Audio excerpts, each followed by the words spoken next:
This is Optimal Startup Daily, episode 743, Lessons from a Short Week, and Thriving as an Introvert Leader, both by Douglas Lang of altris.co.nz.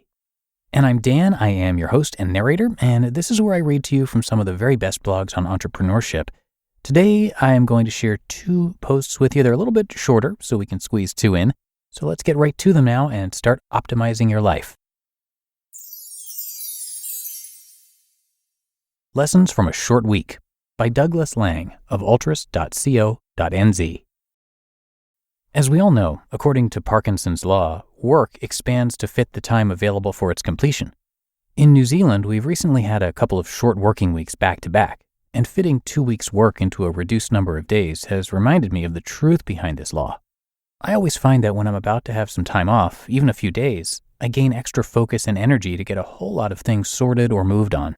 It's perhaps a way of me feeling that I've got to get some level of control over what's going on so I can go on holiday with a sense of satisfaction and clarity. I always wonder why I can't have the same level of focus and efficiency when I'm not going on holiday. In this situation, things seem to take longer. I get distracted by non-essentials, and I end up proving Parkinson right, but in an adverse way, as I find myself working longer hours and not feeling I've achieved any more than I could have if I had worked in a more focused manner. Wouldn't it be great if we could find a way to gain the same level of focus as when we are going on holiday? Our energy would be up, the sense of completion would be up, that nagging doubt about something not being under control would disappear, etc. So I've decided that I'm going to look to do something different over the next few weeks to build some new habits, while the memory of how I can work when I need to is still fresh. 1. Set up some fake holidays for myself. I will set aside one day every fortnight where I will either take time for myself, like playing golf or having a long weekend, or where I will use the time to catch up on all the things that tend to get left during a busy week, and then prey on my mind, usually at 3 a.m. 2. Be more disciplined in the way I read and respond to email. We all know it's more efficient to set some time, like 15 to 30 minutes max, at the start, middle, and end of the day to deal with email. When I'm at my most productive just before a holiday, emails are dealt with quickly and not allowed to distract me from the main priorities that need completing before going away. So I'm going to look to adopt a similar approach on a regular basis so that I'm controlling my email and not the other way around. And 3, set myself a time frame to complete key pieces of work and stick to it. When I have a deadline, I seem to be able to deliver what's needed to a good standard on time. When there's no deadline, I seem to take longer and spend too long tweaking things just because I have time to do so. So from now on, I'll look to set a deadline and work to that. It might not result in perfect work, but as we know, and I tell my clients all the time, more often than not, 80% is good enough. So let's aim for that. I'm looking forward to my next fake holiday and the fact that I'm going to be more focused, efficient, and productive. See you at the virtual beach. Thriving as an Introvert Leader by Douglas Lang of altris.co.nz. There is no doubt that many of the activities associated with today's world, especially the business world, can be challenging for introverts. Lots of back-to-back meetings with little time to plan and prepare, the demand for multitasking with many different activities happening at the same time, the need to be, quote-unquote, seen to be delivering, and the need to network with the right people, etc., can be overwhelming and energy-sapping. It is therefore extremely important for introverts to build an armory of strategies that help them to cope and ideally to thrive in this kind of environment. Here are a few things for introverted leaders to consider to maintain their energy and to manage stress. 1. Remain aware of yourself and state so you can notice when you're lacking energy. You can achieve this by simply checking in with your body on a regular basis and noticing what it is telling you. 2. If you are getting tired and irritable, it may be time to adopt strategies to rebuild your energy. Everyone will be different in what does this for them. For some people, it'll be a trip to the gym for a workout. For others, it will be yoga, or taking 30 minutes to read a book quietly, or to listen to some music, or going to a movie on your own, or just to sit quietly and observe what's going on around you.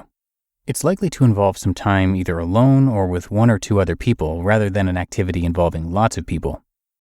3. Learning to say no more often is a good first step to reduce work overload. Once you've done this a few times, you'll realize that the world won't fall apart if you choose to say no to something. 4. Regular exercise and practicing self-care and relaxation in a form that works for us will keep us fit and healthy and more able to deal with the challenges that come our way. 5.